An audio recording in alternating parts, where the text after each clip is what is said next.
E estamos de volta com o BBcast, seu podcast de automobilismo e outras nerds.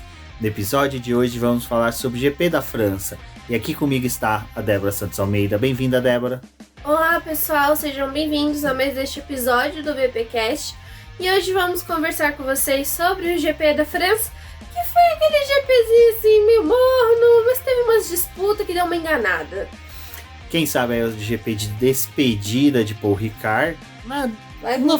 No futuro pode voltar, né? Que o GP já foi, já voltou, já foi. E agora não sabemos se será uma despedida em definitivo. Bom, mas antes de prosseguirmos aqueles recadinhos de sempre aqui do Paddock, confiram o novo layout lá, o site, a gente conseguiu finalmente voltar aí com o site normalizado. E os posts já estão saindo normalmente no site, bonitinho, tem um novo layout. Quem puder dar uma passadinha lá, se você é apoiador, se você é membro do canal do BP, comenta lá no grupo de apoiadores o que você achou, se você acha que tem que mudar alguma coisa. A opinião de vocês é muito importante para esse crescimento aí do BP. E confiram a nossa campanha lá para poder se tornar um membro e também participar do nosso grupo de WhatsApp. Você acaba auxiliando o boletim do Paddock. E você também pode fazer compras lá pela Amazon com o nosso link, que também é uma forma de ajudar o nosso projeto. E aí você não precisa ser membro, né, do nosso canal, mas é só usar o link da Amazon e ele também vai estar disponível lá no nosso site, boletimdopaddock.com.br. Qualquer uma das compras que vocês fizerem, utilizando esse link, a gente recebe uma pequena comissão da Amazon, mas nenhum valor vai ser acrescentado na sua compra, só que esse valor que vai ser enviado para a gente acaba auxiliando bastante na manutenção do nosso trabalho.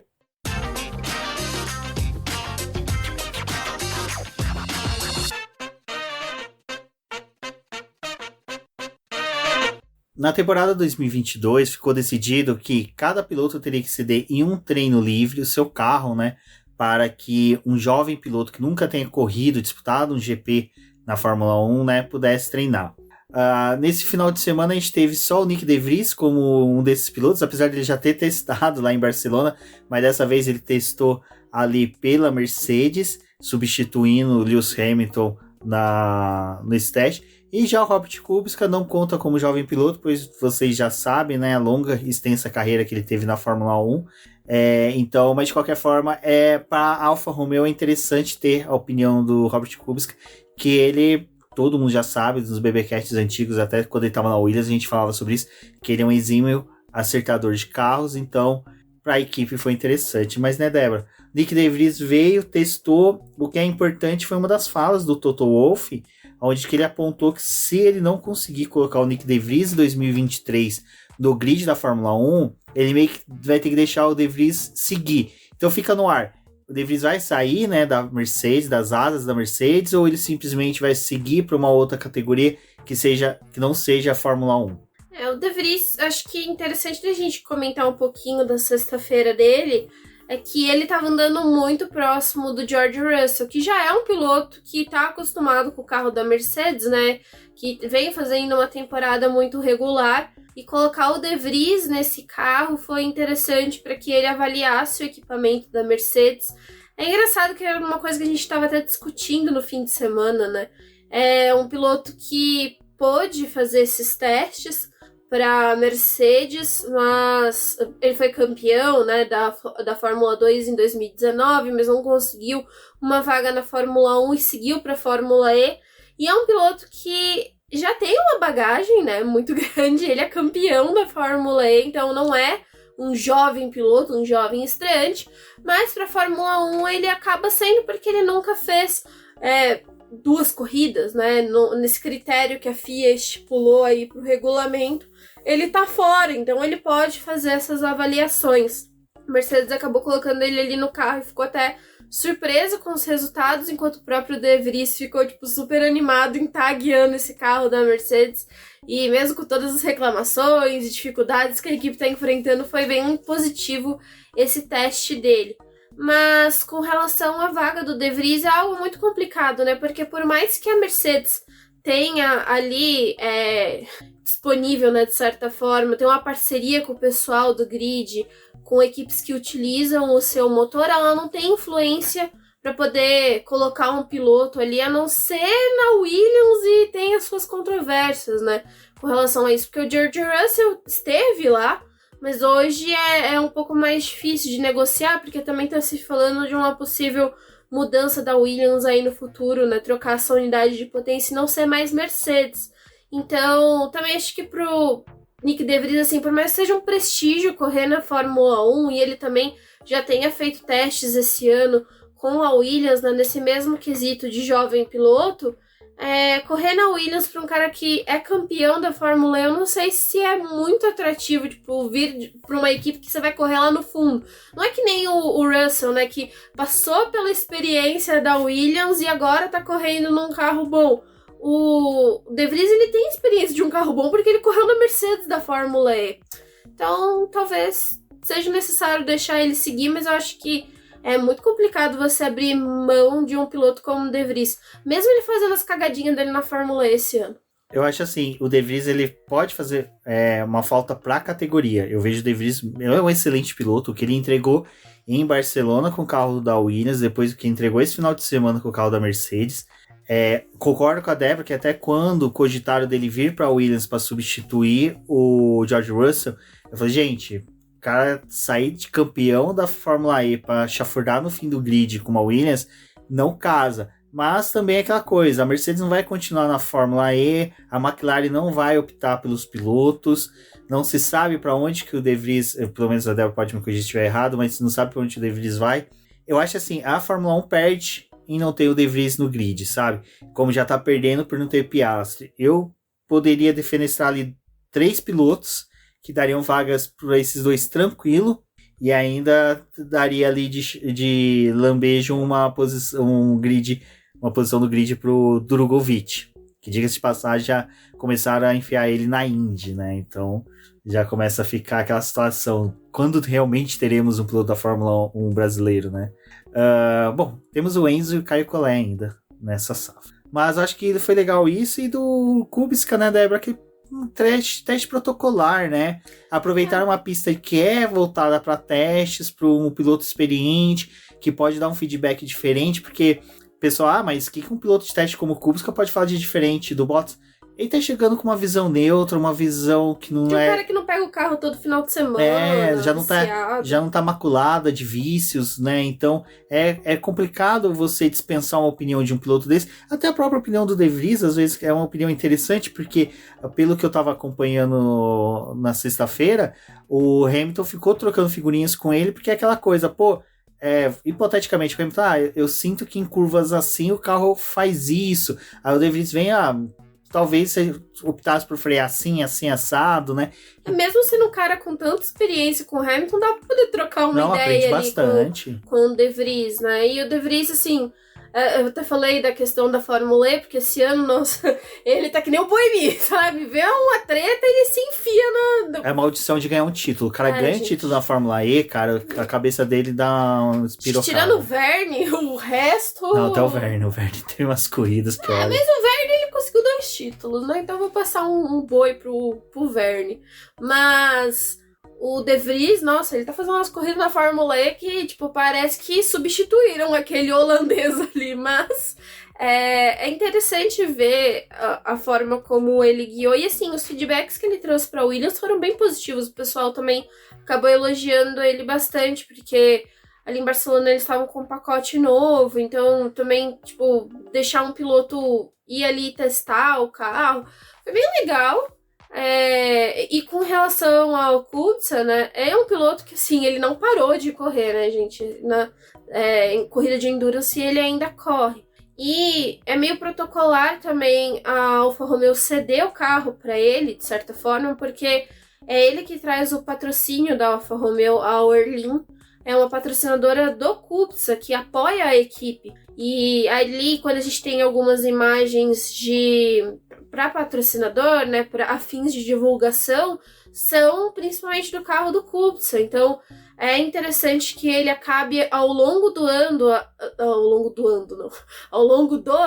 fazendo alguns testes para Alfa Romeo, para eles renovarem imagens, para poder também mostrar para o patrocinador que ele não tá ali só de enfeite. Então tem esse lado de agradar pelo lado do dinheiro, mas também o Kubica é um piloto muito experiente, assim, por mais que o pessoal às vezes tente diminuir ele pela deficiência que ele tem, as coisas que ele falava, os feedbacks que ele dava sobre a Alfa Romeo e também sobre a Williams ali na época que ele correu, e toda a parte, tipo, de ter que adaptar o carro para ele correr, era uma coisa que traz uns dados, assim, umas coisas que acabam mostrando o potencial que a Fórmula 1 tem de se adaptar, e mesmo um piloto que tem uma limitação como ele ainda consegue correr. E assim, acho que não foi um final de semana melhor para a Alfa Romeo, porque o carro realmente não estava com muito ritmo nessa pista.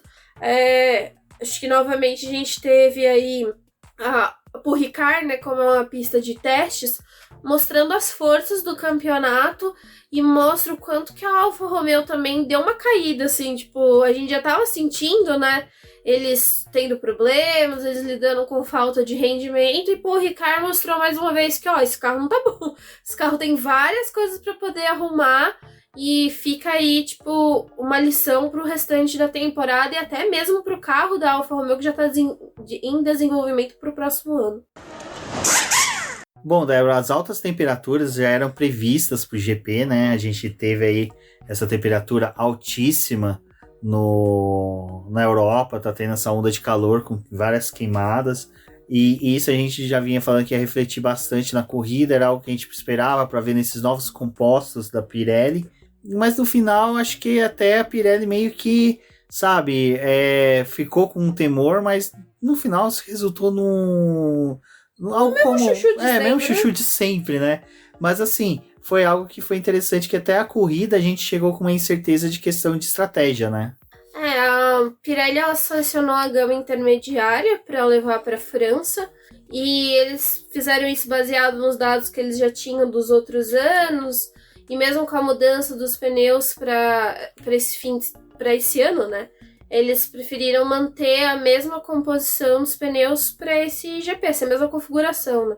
E a gente sabe que a Europa está passando por uma onda de calor, porque eles estão no verão europeu, então é um dos motivos também para a Fórmula 1 fazer a sua pausa depois da Hungria e pegar aí uns dias de férias, também por conta disso, por conta dessas altas temperaturas, o pessoal aproveitar com a família. Mas com relação aos carros, tinha muita preocupação, tanto com o equipamento de ter alguns problemas, quanto com os pneus sofrerem. E ali já nos treinos livres da sexta-feira ficou muito claro que quem andou de pneu macio dava poucas voltas com ele, porque ele já se degradava muito fácil, começava a perder performance. Alguns carros, os pilotos até falaram assim, a gente dá uma volta rápida, que é o que vai ser necessário para a classificação, e vai ter que abandonar esse pneu. Não é a mesma coisa que aconteceu em alguns outros circuitos, onde a gente via o pessoal dando uma volta para aquecer o pneu, uma para poder fazer a volta rápida, resfriava ele na volta seguinte e ainda tinha goma para poder tentar uma quarta volta rápida, uma sexta volta rápida, tipo, dava para ir. E na França não, então logo na sexta-feira eles também já estavam eliminando os pneus macios da estratégia para corrida, né? O que limita muito os times a ficarem com os pneus duros e médios. E com as temperaturas passando de 50 graus no asfalto, chama muita atenção, porque nesses treinos livres de agora não tem muito tempo deles testarem, né? Realmente fazer stints muito longos, porque só tem 1 hora de treino. Mas de qualquer forma, você vê um pneu acabando assim com poucas voltas, é bem preocupante, e acreditava-se que talvez na corrida ia precisar fazer mais paradas por conta disso, só que também não foi algo que aconteceu, porque os próprios times evitam de tentar fazer mais de uma parada na França, né? Porque você perde muito mais que 20 segundos, a parada dura muito tempo. E é bem ruim para quem opta por fazer uma segunda parada, perder vários segundos ali e às vezes muitas posições em pista. Uma previsão que a gente já tinha e que se foi confirmada, pelo menos na sexta-feira, foi que a Mercedes casaria bem com essa pista, né? Que era algo que a gente já vinha falando até mesmo com o que estava sendo analisado ali pela própria equipe e repassado ao pessoal da imprensa, assim, repassando para vocês, que a Mercedes teria um bom desempenho em pistas tradicionais, em pistas em que você poderia ter um melhor desempenho por falta de bumps na pista.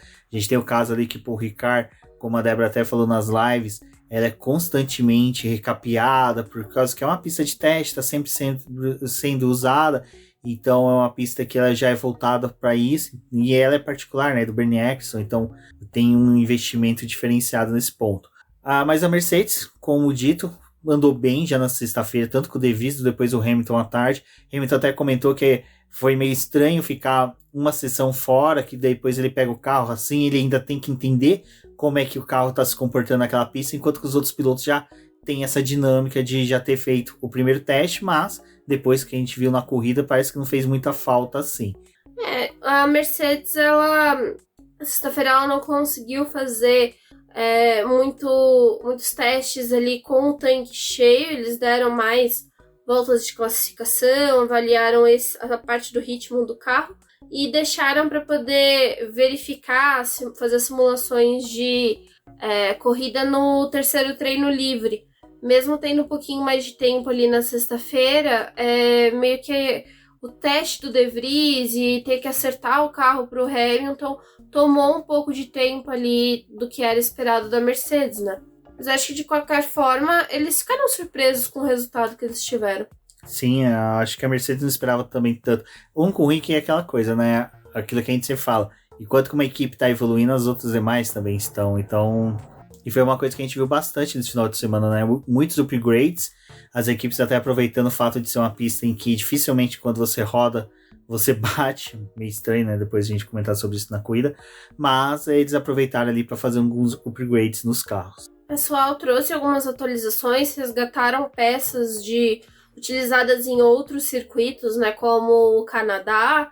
Então trouxeram essas peças para poder avaliar nos carros e aproveitar justamente essa pista que é de teste e que ia revelar, assim, de certa forma, o tom que a temporada tá assim, caminhando, porque agora, de fato, a gente já concluiu a primeira metade do calendário, tá indo para a segunda metade. E nessa segunda metade você quer entender como que você tá entrando, qual é a sua real posição no grid depois de todas as atualizações que foram feitas. E Paul Ricard era essencial para isso também, para o pessoal preparar os carros antes das férias, né? Porque depois da Hungria só na Bélgica e aí vai ser mais outros circuitos assim bem desafiadores, né? Porque segunda metade tem Singapura, tem Suzuka, tipo, é uns circuitos que já tem um tempinho que eles não passam, então o melhor é você já tentar equipar os carros agora. Bom, antes de irmos para o sábado, a gente vai comentar aqui só uma notícia assim, que teve no final de semana, que é interessante a gente comentar, que é algo que a gente vem falando bastante, principalmente nas duas últimas corridas, a gente elogiou bastante o Mick Schumacher, e aqui em off, a Débora, até conversando com o pessoal lá do grupo de apoiadores do Boletim, falando, como seria interessante, né, tipo, seria bacana de o Michael Schumacher poder estar acompanhando essas últimas corridas boas que o Mick teve, né, e como seria essa relação que eles poderiam ter. A gente não tem muita informação, continua sem ter muita informação, mas o Jean Todt voltou a falar, né, de que ele vai na casa do Michael Schumacher para assistir de corridas com ele, que está ali na presença dele, que sabe que o Michael tá acompanhando o Mick correr. É lógico, ele sempre fala assim, bem superficial, né? Aí não dá pra gente saber se o Michael tá consciente ou não, se ele expressa alguma coisa, enfim. Mas, assim, já dá aquela sensação de, pelo menos, saber que o Michael tá assistindo, acho que é bom. Esse final de semana, essa semana teve, né, uma homenagem, né, feita ao Michael Schumacher. O Mick não estava presente, aí o pessoal já começa, sabe, mas o pessoal que o pessoal achou que ele tava doente e que ele não ia correr, né? Aí já começa aquele telefone sem fio do de notícias aí, né? Do Jafone, por exemplo, que vai aumentando as coisas e daqui a pouco o piloto já não tá mais nem correndo, entendeu? Então, o Mickey, ele não foi participar dessa cerimônia, ela aconteceu na quarta-feira, com a presença do Jean Todt, da Corina e da Gina Schumacher, né, que é a filha do Michael Schumacher com a Corina, e eles não foram, até o Jean Todt foi homenageado nessa mesma cerimônia que teve, mas o Mickey não tava e o pessoal já começou a especular se o Mickey ia estar ou não na pista, se não ia correr, já estavam convocando o Fittipaldi sem ter necessidade, foi nesse nível. Mas de qualquer forma, é legal a gente ter essa notícia do Michael, né, mas sim, a gente achou que seria só legal a gente pôr isso daqui no podcast para vocês poderem entender também que muito se falou até de besteiras do Jean Todt. Pode falar. Não, coisas do Jean Todt falar que parece que o Michael não tava gostando, algumas coisas assim, bem sem nada a ver, coisas que nem foram ditas. O Jean Todt, ele falou nessa entrevista que ele visita o Michael às vezes e que ele tem contato. E aí ele meio que deu a entender que, tipo assim, a família do Michael tá sendo meio que mentirosa no sentido de, tipo, ficar escondendo a real situação dele. Mas que ele também não é uma pessoa que pode ir falar qual é a situação, né? O Jean Todt também usa sempre palavras assim, tipo, com duplo sentido. Mesma coisa que acho que se vocês assistiram o documentário do Michael que tem na Netflix e também viram os nossos comentários aqui, a Corina, nas entrevistas, ela já falava meio tipo, ele tá presente, mas não tá presente. Tipo, a linguagem que eles usam é meio estranha, então não tem como você saber realmente a situação que ele tá. Mas ele falou que encontra com ele, que vê ele às vezes. E a gente também acabou discutindo um pouco disso na live que teve na quinta-feira com o Pré, em que o Michael, ele também era uma pessoa, assim, muito reservada, né? Ele não gostava muito desses holofotes, de tudo da mídia em cima, né? E a gente sabe que o quanto que, hoje em dia, a gente pede para alguns velhos que são da Fórmula 1 ficarem calados com as coisas que eles falam, porque de certa forma, tem alguns que acabam decepcionando quando falam certos tipos de coisas sobre outros pilotos ou sobre a categoria, né? Então, não sei o quanto que ele também tinha esse desejo de estar envolvido com o automobilismo, porque na verdade já tinha dado a entender quando ele, de fato, saiu da Fórmula 1 ali, depois da passagem, a última passagem dele pela Mercedes, que ele queria curtir a família. E que ele não queria mais ter essa ligação tão direta com a Fórmula 1. Infelizmente aconteceu um acidente em 2013 e desde esse momento a gente não teve mais notícia, a não ser o que a família quis dizer ou quis divulgar, mas não tivemos mais imagens do Schumacher, né? Então, a gente quis comentar porque a gente viu essa notícia e viu o pessoal comentando também um pouco sobre isso. E aí a gente resolveu transmitir isso aqui para vocês. Mas também não sabemos a situação, a gente espera que em algum momento tenha alguma notícia, alguma coisa mais concreta. Bom, e no sábado de treinos, né, Débora, a gente já pode ir pro classificatório, porque o TL3 ali é muito mais uma checagem. Eles aproveitaram também que a temperatura de manhã era meio que constante o dia inteiro na corrida, fizeram umas simulações de corrida, e daí saiu a notícia, né, que punição para Carlos Sainz e para Magnussen, que iam trocar peças do carro. O Sainz começou somente... peças. Motor é peça, né? Mas é no motor, né? Tá. É que o Sainz... É que assim, você trocar uma asa não dá uma punição, mas você trocar a peça do motor dá. Depende, se o carro tiver em parte fechado. Aí, primeiro saiu a notícia do Sainz que ia trocar algumas peças do motor. Obrigada. E depois ele ia trocar todo o motor, que é uma peça também. Uma peça também. Na sexta-feira, o Sainz trocou a central eletrônica e já ia perder 10 posições no grid porque era a terceira introduzida no ano. E aquele mesmo jogo, né? Aquela mesma patifaria da Ferrari que fizeram com o Leclerc no Canadá. Tipo, vamos trocar uma peça aqui, amanhã vamos trocar o motor inteiro, ele vai ser punido. Só pra fazer o jornalista escrever 2 matérias, sempre assim. Mas O Sainz, ele trocou, né, o motor inteiro no sábado. E o Magnussen também, os mesmos componentes. Assim, gente, tem muito o que falar, porque as trocas eram trocas que já eram esperadas. E o Magnussen, como a gente falou lá na Áustria, ele terminou a corrida, mas ele pegou e tava já sentindo uma falha no motor ali na Áustria. Já tava tendo uma dificuldade com o carro, ele tava até com certo receio de não conseguir terminar a corrida. E aí, ele até falou que teve um momento em que ele achou que o motor ia explodir, acho que ia ser bem parecido com o que aconteceu com o Sainz por lá, que levou até o fogo, enfim. Então, resolveram fazer a troca do motor, e lembrando que a Ferrari, Haas, Alfa Romeo receberam uma nova embreagem, porque a Ferrari fez uma nova embreagem e forneceu para quem tinha motor Ferrari nesse final de semana. Bom, e a classificação, né? A gente teve ali o reflexo do que não foi para os treinos livres de alguns pilotos.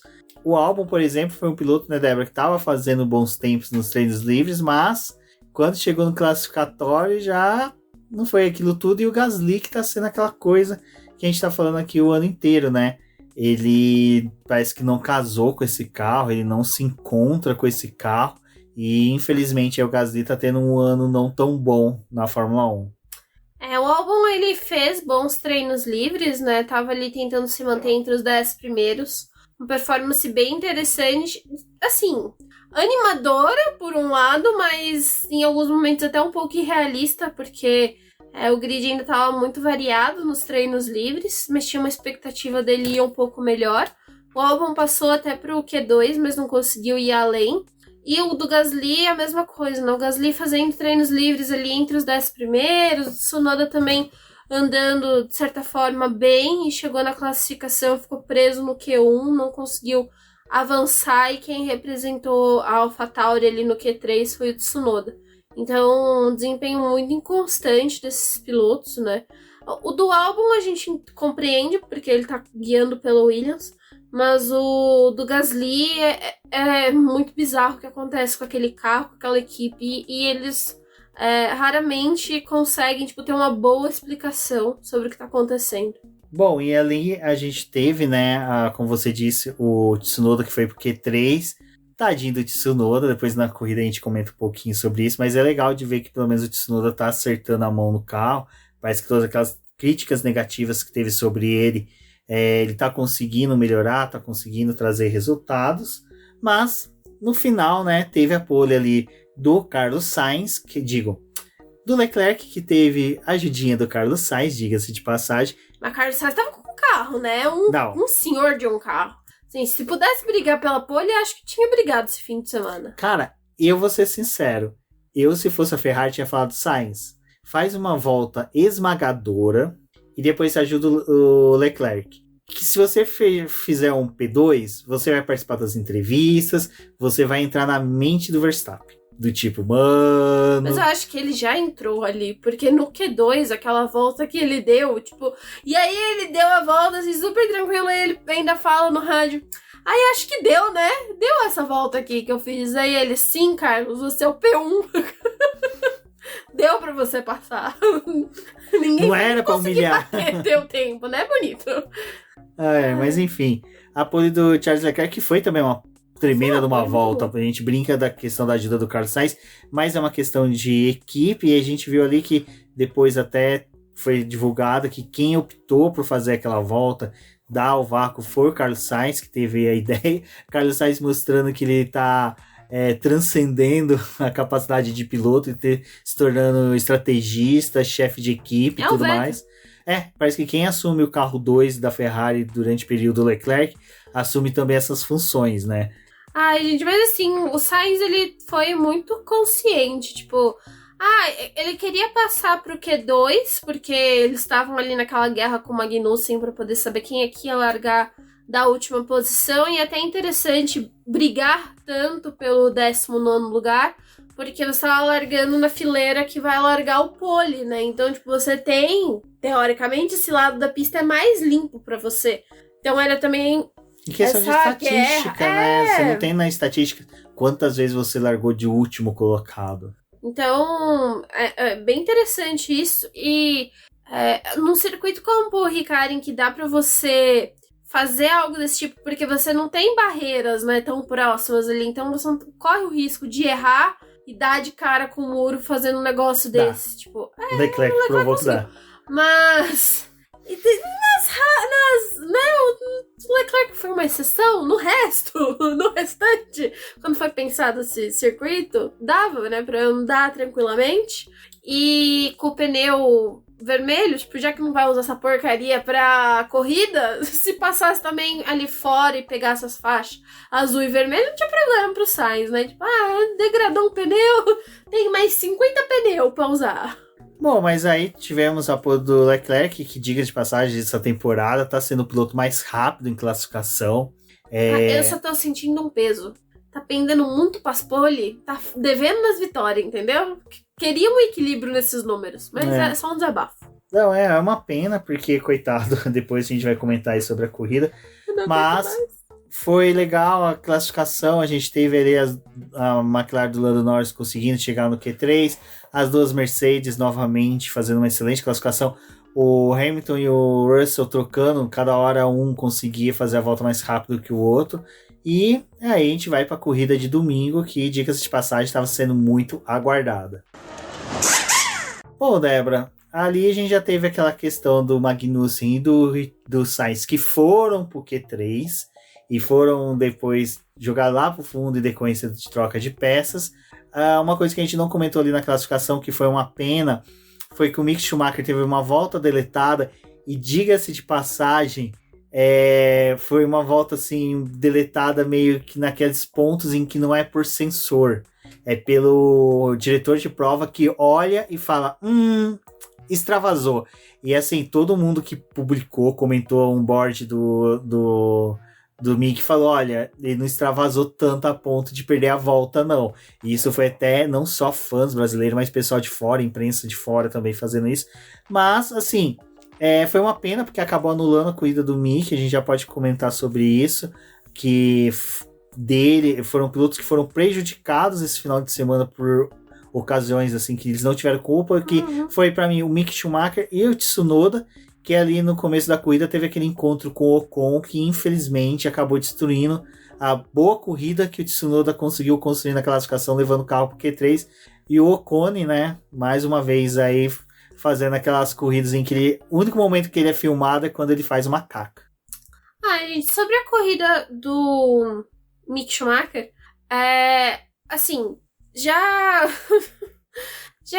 tava difícil pra Haas, que não tava tendo um ritmo muito bom, né? Eles começaram o fim de semana assim, tipo, não vai pra muito lugar. E aí na classificação teve essa volta deletada do Mick. Pô, foi uma surpresa, acho que o Magnussen ia avançar pro Q3. Até o Magnussen falou, nossa, nem imaginei que a gente ia conseguir ir tão além, porque já tinha a punição dele, e com relação ao carro, eles já estavam pensando que ia ser um fim de semana difícil. Na corrida se comprovou, né, de novo, porque o Mick não estava conseguindo render, e teve já essa questão da volta que acabou colocando ele lá mais para trás. Depois, como o Rubens falou, né, foram outros fatores que também prejudicaram a corrida deles, que o safety car ali provocado pelo abandono do Leclerc forçou a Haas a reprogramar as suas estratégias, e aí na troca de pneus eles viram que o carro não estava rendendo com aquele composto, e eles tipo, abandonaram a corrida com o Magnussen e com o Mick, tipo, né, vamos fazer do jeito que dá aí. Mas foi ruim porque a gente veio de finais de semana de resultados bons, né, para a Haas, e agora aconteceu isso. Mas é um time que a gente já estava ciente de ir para cima e para baixo mesmo em questão de desempenho. E o Ocon conseguiu pontuar de novo naquelas corridas que ele faz, meio que ninguém vê, mas ainda teve umas disputinhas ali. Só que realmente a corrida do Tsunoda foi prejudicada por conta disso. Depois ele foi punido, recebeu 5 segundos, mas não anula, né, o fato do Tsunoda ter caído lá para trás, ter ficado com o restante da corrida dele completamente prejudicado. Até ele abandonou, né?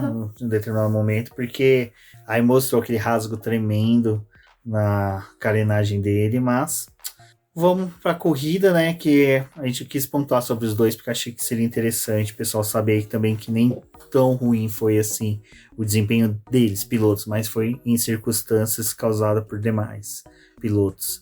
Bom, a largada até que foi uma largada de certo ponto, assim, bem tranquila, assim, a gente teve aquele salto do Lewis Hamilton já para a terceira colocação, imprimindo um ritmo forte ali para Mercedes. Rendeu muito bem na largada, né? Uhum. E o Leclerc, que soube defender muito bem e conseguiu manter e seguindo uma distância muito boa à frente dos demais. Foi uma disputa ali, Leclerc e Verstappen, bem legal, né? Porque por mais que o Leclerc tentasse abrir e ficar a 900 milésimos, o Verstappen tinha hora que se aproximava porque o Leclerc cometia alguns erros. Só que eu acho que o que foi legal ali é que a Ferrari começou a colocar a Red Bull para poder pensar. Porque por mais que o Verstappen não estivesse respeitando aquela ordem ali da equipe, de dá uma distanciada aí que daqui a pouco a gente tenta resolver o negócio, com o Verstappen tentando forçar, acho que a Red Bull percebeu que assim, por mais que durante o fim de semana a Ferrari tivesse com um ritmo meio esquisito de corrida, eles eram mais rápidos, com o tanque mais vazio, só que na corrida eles, tipo, o ritmo de corrida da Red Bull era superior. Quando foi pro vamos ver, não tava muito equiparado os dois carros. Porque a corrida do Sainz mostra que a Ferrari tinha um ótimo carro para terminar a corrida e ganhar. Não, o que foi interessante, até antes foi do classificatório? Não, minto. Foi na sexta-feira, depois do TL2, que eu acho que ia ter alguma coisa, acho que é W Series, a Fórmula 2. E aí, W Series, porque tava no Sport TV, tava passando lá o podcast na ponta dos dedos, né? Com o Rafael Lopes, com o Tony Canaan, com o Bruno Fonseca e com o Luciano Burti. E o Bruno Fonseca fez uma pergunta para eles, né? Não, minto, foi o Tony Canaan que fez uma pergunta para os demais, falando se o Verstappen não respeitava mais o Leclerc do que respeitava o Hamilton ano passado. E aí a análise deles foi bem uma coisa bem parecida com o que a gente já falava aqui, que o Hamilton, ele é um piloto do tipo que tem uma visão de corrida que sabe que deixa o cara passar, ali pra frente ele vai desgastar o pneu, eu tomo uma posição de volta, que muitas vezes o Hamilton fez isso o ano passado com o Verstappen, e ele sabe que disputar a posição com o Verstappen, às vezes você pode sair prejudicado, quebrar uma peça, e o único momento que o Hamilton realmente não aliviou pro Verstappen foi lá em Silverstone, e que resultou no acidente, mas é dentro desse contexto do Verstappen sempre imprimir um ritmo forte e dá a opção para o outro piloto, né? Ou você bate ou deixa eu passar. Que diga-se de passagem não é uma coisa tão legal assim hoje em dia no automobilismo. Já o Leclerc, não, o Leclerc tem aquele vídeo sensacional da época do kart, desde lá de Áustria 2019, né? Em que o Verstappen não aliviou, né? Quer dizer, o Verstappen ultrapassou o Leclerc de uma forma muito boba e depois, no ano seguinte, o Leclerc foi lá e pressionou o Verstappen. Então, assim, é bem legal que a gente tem essa questão de que os dois se respeitam muito na pista, sabem até onde os dois podem ir, e eles ficam muito se estudando, né? A gente viu ali em determinados momentos o Verstappen chegando muito para perto do Leclerc, tentava fazer uma ultrapassagem ou outra, mas só que o traçado que o Leclerc fazia era um traçado em que ele pegava mais velocidade, principalmente nas curvas, onde que o carro da Ferrari foi todo configurado, né? Foi configurado para ganhar velocidade nas curvas, e apesar de ser uma pista com longas retas, aonde que a Red Bull era mais rápida nas retas, não compensava essa diferença, e isso foi algo bem legal de se ver na pista, e que foi também que favoreceu a excelente corrida do Carlos Sainz. Mas eu acho que foi muito legal. Foi uma pena realmente o que aconteceu. Acho que dá pra gente falar já do acidente do Leclerc. Foi uma pena do que aconteceu. Foi um balde de água fria em todo mundo que tava ali naquela corrida. Precisava de um balde de água fria? Precisava por causa do calor, mas não no sentido de a corrida ter dado uma murchada. Sabe, a gente tava assim, sentado na ponta da poltrona, acompanhando a corrida, bem legal. Quando o Leclerc abandonou, você deu aquela acomodada, sabe? Tipo, cara, que chato. É que assim, eu tava falando pro Rubens, Acabou o campeonato. Acabou o campeonato, inferno. Eu mesmo, né, sendo jornalista e a pessoa que tenta ficar sóbria quando tá assistindo as coisas, né, tentando não ir com o coração, teve 2 momentos dessa corrida que eu tive vontade de chorar. Esse do abandono do Leclerc, que eu falei, gente do céu, não dá mais. E não foi um problema do motor, mas, olha, a gente já vai discutir também com relação a isso. E o outro momento, assim, que eu tive vontade de chorar foi aquela ultrapassagem do Sainz em cima do Pérez, que foi muito boa a disputa deles ali em pista. É bem triste o abandono do Leclerc, porque a gente tá tendo tanto abandonos por conta do equipamento, que o motor acaba tendo suas limitações ali com questão de confiabilidade. Aí o carro dá problema, eles abandonam, tipo, essas coisas que acabou acontecendo não só com o Leclerc, mas também com o Sainz, e a Ferrari perdeu pontos preciosos, mas também, tipo, com esse problema que o Leclerc falou primeiramente ali no rádio, que foi com relação ao acelerador, e dependendo do que aconteceu ali, pode ter sido algo semelhante ao que estava ocorrendo na Áustria. Só que na Áustria, né, já era mais pra parte final da corrida. Então ele foi surpreendido com aquilo ali, mas ele conseguiu controlar até o final. Você imagina ir com o carro nesse problema até o final, sendo que tipo, eles estavam na volta 16 e parando nos boxes, não tinha o que fazer, né? Não tem como trocar aquela peça.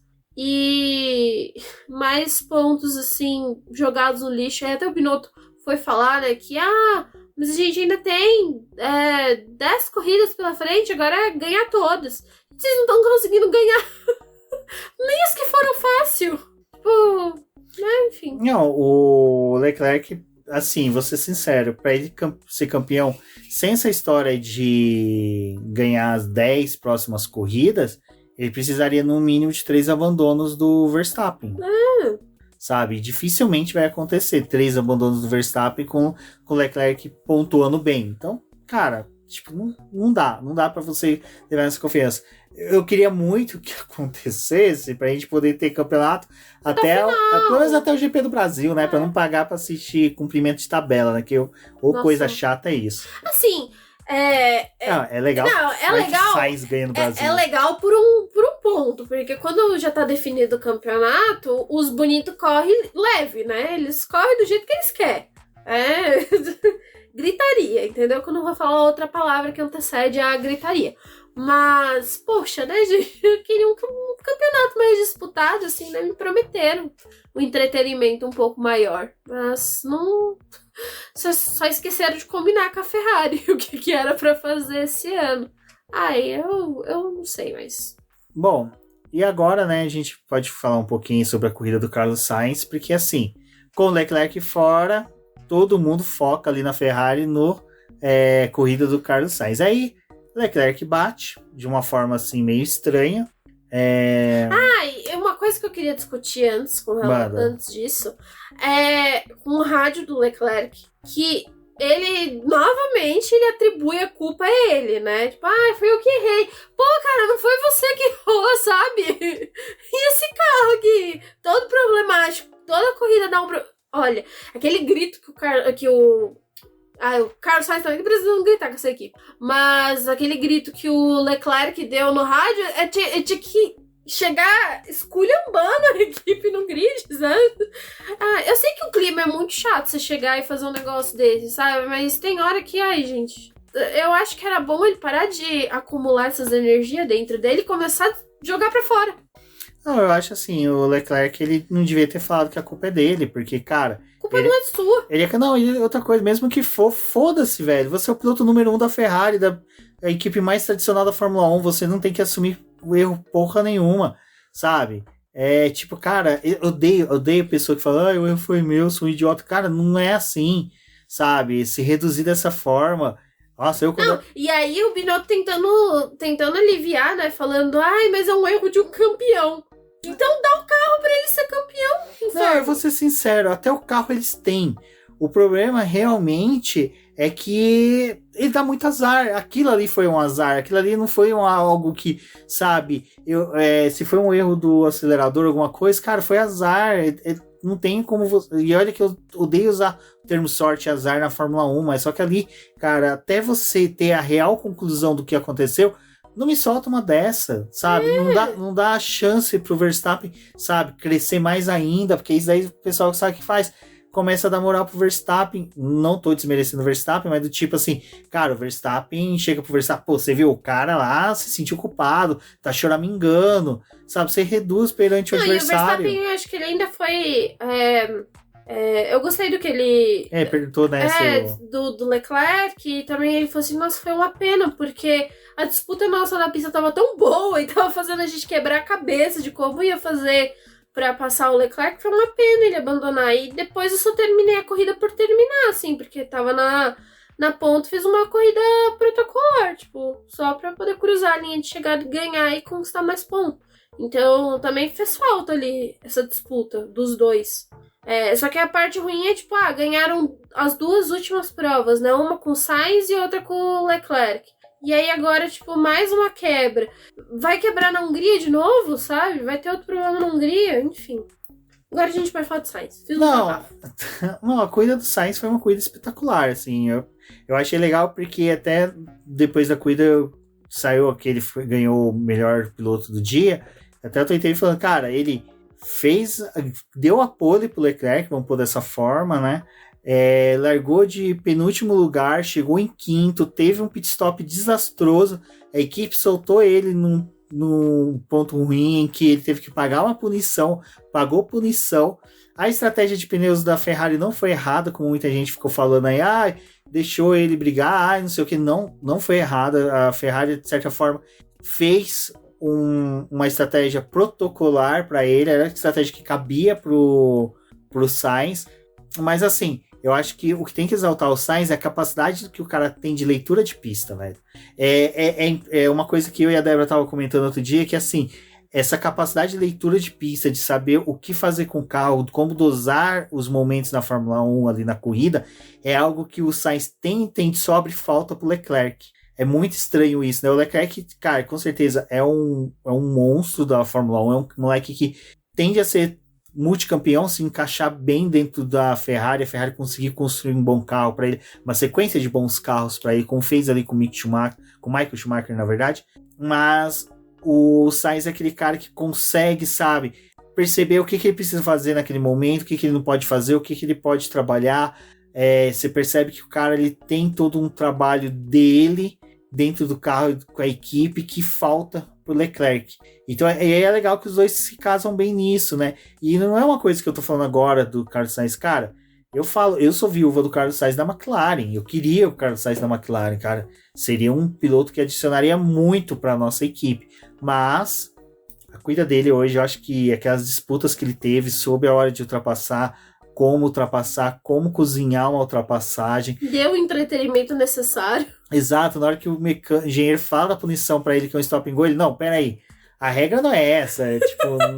Eu tô mais ciente que vocês são que só 5 segundos, tipo assim, o cara consegue corrigir, e quando a gente brincou, cara, ele tá meio Vettel na época da Ferrari, ele que faz a estratégia dele, é ele que corrige punição, então nesse ponto, assim, a corrida do Sainz foi muito boa. Eu acho que ele trouxe o entretenimento que precisava, assim, tipo, a todo momento ele tava disputando alguma posição, e até algumas corridas a gente já falou aqui que quando o pessoal votava pro piloto do dia, que era o piloto que tinha largado lá do final e vinha fazendo ultrapassagem, e que às vezes nem parecia muito justo, porque tinha outras pessoas que estavam mais à frente. O cara ganhava por pit stop, abandono, não foi o caso do... Não foi o caso do Sainz, acho que a corrida nesse sentido foi legal para ele, e trouxe ali a dinâmica que precisava para a corrida. Sobre a estratégia, eu acho que, assim, independente da escolha que a Ferrari fez, parar com ele de novo, ou se não tivesse parado, ele tivesse perdido posições no final da corrida, a gente ia estar aqui da mesma forma julgando e falando, foi errado. Foi errado porque não parou de novo, porque eles tinham tempo para poder parar de novo e fazer ele remar.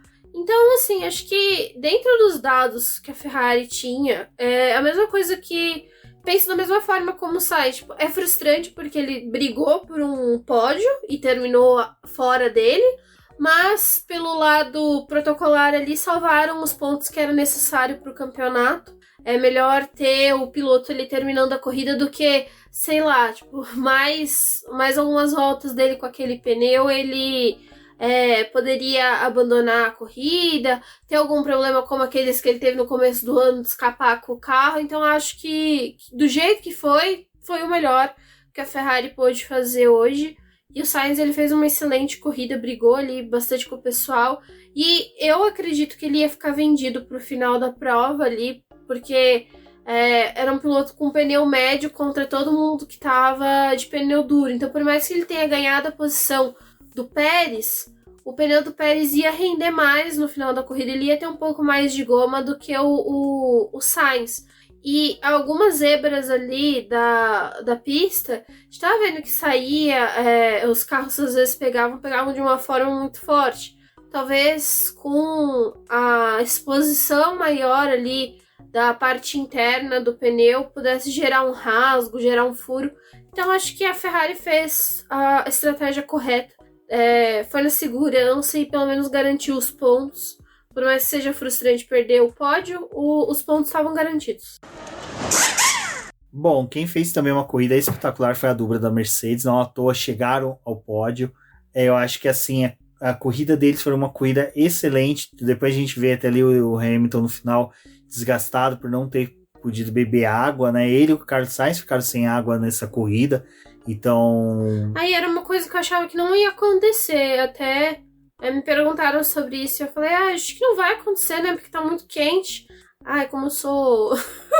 como eu acredito na bondade das equipes de Fórmula 1. Olha, eu tava falando com o Rubens, eu acho que deveria ter alguma coisa, tipo assim, se você não fornecer água pro seu piloto, você vai ser punido. Porque já acho ridículo esse negócio de tirar a aguinha do piloto pra poder ganhar peso no carro. Eu fico pensando em Singapura, que ali não circula o ar, o piloto perde vários quilos. Olha, não quero nem ver o que vai acontecer naquela corrida. Então, acho que isso daí é uma coisa que deveria ser mais questão bem debatida. Segurança, né? Sim. Segurança. Como uma pessoa que tá dirigindo um carro a 300 km por hora corre o risco de ter uma desidratação e bater o carro por estar desidratado? Olha, essa Fórmula 1 tá me estressando. Então, mas daí deixa eu voltar, porque eu queria falar que agora eu esqueci, tô tentando enrolar pra poder lembrar. Foi a dupla da Mercedes. Então, mas assim, foi bem legal, principalmente que foi o primeiro pódio duplo que os dois estiveram juntos, né? O Hamilton e o Russell. E o Hamilton que, cara, quarta corrida seguida que o cara vai pro pódio. 3 seguidas em que ele foi terceiro lugar. Agora segundo lugar, olha. Eu falo, cara, não deixem o cara pegar o gosto. Não deixem. Pra quem não queria ver o Hamilton disputando o título, as coisas. É lógico, eu acho muito difícil. Como eu acho o Leclerc difícil disputar o título, é lógico que o Hamilton eu acho impossível disputar o título. Mas é o cara que se engata que nem foi o Vettel em 2009, que o final da temporada de 2009 ali, o Vettel, sabe, mandou muito bem, ganhando corrida, despontando. Assim, é aquela coisa do tipo, você fala, cara, que da hora, como é que você surgiu aqui, sabe? Eu acho que foi muito legal isso. Eu tenho medo de ser tartaruga em cima do poste. O problema é que a gente tá sabendo como ele tá chegando ali. Estão deixando, entendeu? Estão deixando. A questão é que estão deixando, porque teve o cabeçudo do Pérez que cochilou, sabe? Não. Tem uma desculpa pra aquilo. A Red Bull falou que é software. Não, eu vi que eles falaram que ainda estavam recebendo a informação que estava em Virtual Safety Car e que atrasou a informação. Não foi. O cara aproveitou ali que tava bandeira Safety Car, decidiu assistir um episódio do Chaves e acabou se ferrando. Eu só acho que alguém tem que fazer uma dublagem do Russell passando pelo Pérez e falando, não contavam com a minha astúcia. E o... Ai, gente, foi muito bom. O Russell falou, cara, foi muito da hora, velho. Porque eu olhei assim e foi... Tipo, sabe? Que desgraçada que esse cara tá... Tipo, eu fiquei olhando pro Pérez. Quebrou? Não, eu fiquei pensando assim, nossa, mas deu um surto na cabeça dele, que ele acha que ele tá liderando a corrida, que é ele que tá ditando o ritmo. Não, cara, eu acho assim... Cara, eu até pensei assim, será que a Red Bull mandou ele devolver a posição? Assim, nesse meio tempo eles conversaram com o cara, falaram, ó, tem risco de ter punição, porque a gente não comentou isso daí, eu acho que nem vale. Tem live, um toque deles. Pra live a gente conversa, porque na live eu quero saber a opinião de vocês sobre isso. Participem da live na terça-feira. Vai ter convidado especial muito bacana pra vocês poderem acompanhar. Então, acho que, cara, eu fiquei assim, ué, que porra é essa? Que vai abandonar? Tá achando que tá liderando a corrida? O que acontece? Porque às vezes acontece mesmo do carro Engasopar. engasopar, reduz a velocidade e o carro, o software entende que você, aí o software da Red Bull entende que o carro tá tendo algum problema e entra em modo de segurança. Então, aí eu falei assim, será que é isso? Mas assim, foi tanta coisa que passou na minha cabeça que eu acho que ao mesmo tempo período de um segundo, né? e tanta coisa passou na cabeça do Pérez ao mesmo tempo. Ai, meu pai do céu. Gente. O Russell, ele foi... O Russell passou, ainda deu um tapa no capacete do Pérez. Pescou tapa? Nossa, eu tô muito tempo no TikTok também. Mas eu vi o Russell, tipo assim, na hora do parabéns, sabe? Apagou a luz, roubou o brigadeiro. Tipo... Aí quando acendeu a luz, cadê o brigadeiro? O Russell tinha pegado. E foi muito engraçado o pessoal, não, porque ele passou o Pérez em bandeira amarela, as bandeiras verdes tudo piscando, assim, só o carro do Pérez que não avisou ele. Ai, olha, aquela cena foi muito boa. E divertido aquilo. Eu fiquei com dó do Pérez, porque eu fiquei imaginando a chamada que ele tomou depois, sabe? E aí falaram o negócio do software, mas... que foi engraçado, foi. Bom, e do Russell, né, que foi essa corrida espetacular, Hamilton mais uma vez, Verstappen fez a corrida que ele caiu no colo, né, conseguiu, é aquela coisa, o cara pode estar liderando também e bater sozinho, como a gente já viu o Leclerc e o Vettel fazendo, né? Até eu fiz essa comparação, né, será que é GP da Alemanha 2018 novamente, né, isso vai ser o GP da Alemanha em 2018 do Leclerc? Lembra que o Vettel bateu e desgringolou a carreira, vai saber. Vou ter que optar pelo Sainz. Bom, eu acho que outros pontos que é interessante da corrida para falar é Alpine versus McLaren, né, que a Alpine, em definitivo, deve seguir assumindo a quarta colocação do campeonato. A diferença é pequena, mas... É que assim, a diferença é pequena, mas é aquela coisa, né? É uma luta em glória para a McLaren, que infelizmente é só o Lando Norris contra a dupla da Alpine.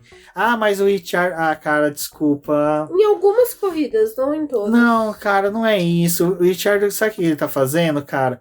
Ele tá fazendo tipo... Sabe governo que quando o país está em crise, tem uma pequena mudança assim, bem pequenininha na elevação de alguma coisa assim, fala, olha, caiu o preço da gasolina, a economia está melhorando.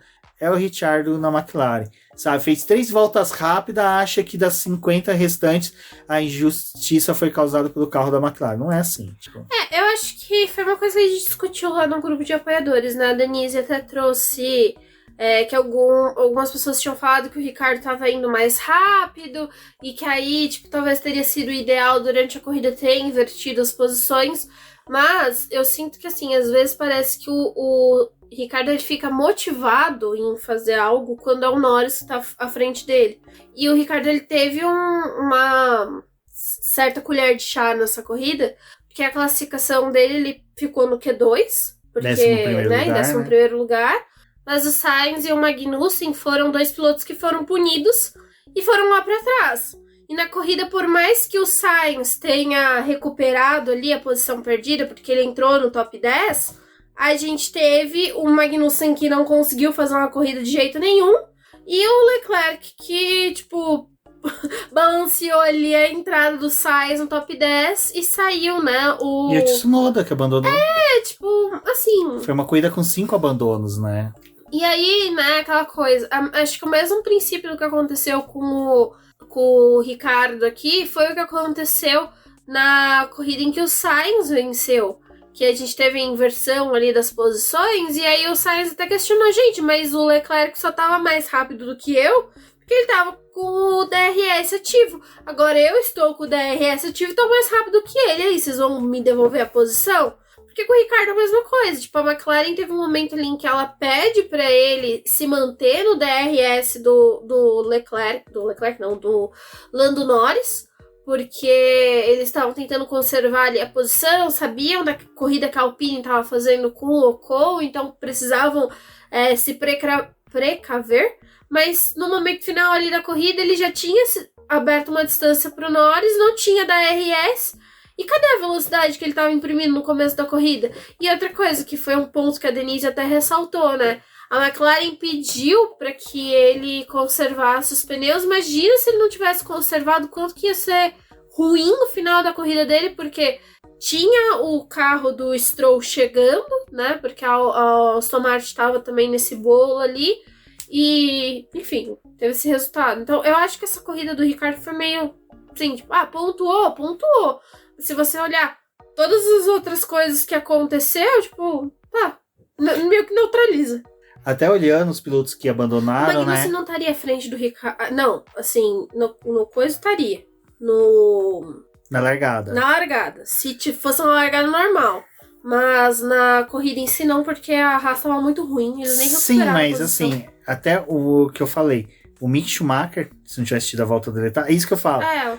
O Richard fica nessa de, se tivesse deixado eu passar os fãs dele também, se deixassem ele passar o Norris, ele teria feito uma corrida melhor. Tá, se a gente for entrar no mundo dos IC, Magnussen teria largado na frente dele, o Mick Schumacher não teria tido a volta deletada e teria largado na frente dele. Leclerc não teria abandonado. E o Tsunoda tinha plenas condições de fazer a corrida se não fosse o Ocon. E o Ocon não teria pago punição. Então, até o Ocon estaria à frente do Norris. Então, assim, gente, sei lá, cara. Relativo demais. Fico feliz que o Ricciardo, assim, bom tempo, andou perto do Norris. Mas a custo do quê? Ele teve que desmerilhar o pneu, a ponto da equipe pedir para ele economizar pro final da corrida. Eu acho que assim, com tudo que a McLaren vem fazendo, demonstrando que tem piloto de sobra dentro do RH dela, o Ricciardo, sabe, agora... Precisa de um pouquinho a mais. Não, agora ele tá com o discurso de que é o carro, né? Agora não é mais ele, é o carro. Sabe? Só que o carro era desde o começo da temporada, né? O carro agora é o carro de... Enfim. E é aquilo que a gente tava conversando naquela hora, né, Débora, antes de começar. O Lando Norris tem 70 pontos, Ricciardo tem 19. O Magnussen, com uma Haas, tem 3 pontos a mais que o Ricciardo. O Pierre Gasly, por tudo que a gente tá falando dele, de todo o ano ruim que ele tá tendo, ele tá 3 pontos só atrás do Ricciardo. O Vettel, que tá tendo um ano desastroso, com o pior carro do grid, tá com 15 pontos, 4 a menos que ele, sabe? Tipo assim, o Bottas tem 2 vezes a pontuação dele, o Ocon tem 3 vezes praticamente. Então, assim, não tá tanto a favor do Ricciardo poder ficar criticando, não. O carro da McLaren é ruim? mas é ruim pros dois pilotos, né? Sabe? Foi uma das coisas que o Norris ressaltou, né? O carro, eu tô brigando com o carro também. É uma Kombi dos dois, os dois têm essa Kombi. A cada nova corrida, eu tô tentando lidar com esse carro. Só que uma das coisas que o Norris fez no começo da temporada foi tentar esquecer o que ele tinha aprendido até ali, porque ele sabia que era um carro novo. E a McLaren tentou fazer um carro melhor pro Ricardo e o Lando que se adaptasse. E agora teve um momento ali em que o Ricardo falou, mas o carro do ano passado, tipo, o que o Ricardo queria que tivesse no carro desse ano era o que ele tava brigando com o carro do ano passado. Então é meio difícil de defender as inconstâncias dele, assim, tipo, teve corridas que ele pontuou? Teve, porque ele tem ponto ali na tabela. Mas, levando em consideração as temporadas que o restante do pessoal tá fazendo, com o carro que ele tem, não era pra estar... Mas os pontos do Ricciardo esse ano são aqueles pontos de corridas que outros abandonaram, que teve incidentes... Não foi aquela coisa... Hoje foi um final de semana que ele conquistou mais pontos do que ele realmente deveria ter conquistado. E ainda assim, a Alpine passou a McLaren. E é ruim, né? Você querer se defender quando você tem, tipo, o Norris correndo bem e o Pato Ward ganhando uma corrida na Indy, com o Félix Rosenqvist também correndo bem pra caramba até o abandono, mas só que assim... Não, e o Pato terminou uma corrida em segundo e a outra venceu, né? Então, sabe... Enfim, né, gente? Coisas que acontecem. E é isso, pessoal. Agradeço a todos aí que ouviram. Acho que foi bacana o GP da França, porque se despediu. A gente quase não comentou sobre isso, mas tem esse murmurinho do GP da França poder sair do calendário.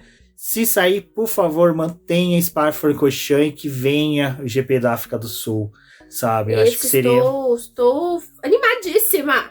Cara, porque assim, não tem mais desculpa pra não ter GP na África do Sul. O autódromo não atinge as regras que a FIA exige para um autódromo. Cara, se escorreram Jeddah. vocês correram, sabe, em pistas horríveis.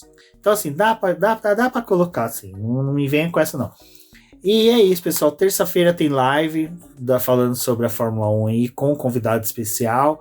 Quarta-feira teremos da Indy, com os meninos comentando aí sobre as últimas coisas da Indy, sobre tudo que aconteceu aí nesse final de semana, que foi muito bacana. E agradeço a todos e acompanhem o Boletim do Paddock. Temos aí a nossa Race Week especial com a Hungria, que vai ser bem legal também. Porque a Hungria vai ser outro final de semana que socaram tudo. Exatamente. Mas vai ser legal de acompanhar. Um forte abraço a todos e até a próxima. Obrigada a todo mundo que escutou até aqui. Apareçam lá na live na terça-feira e até a próxima.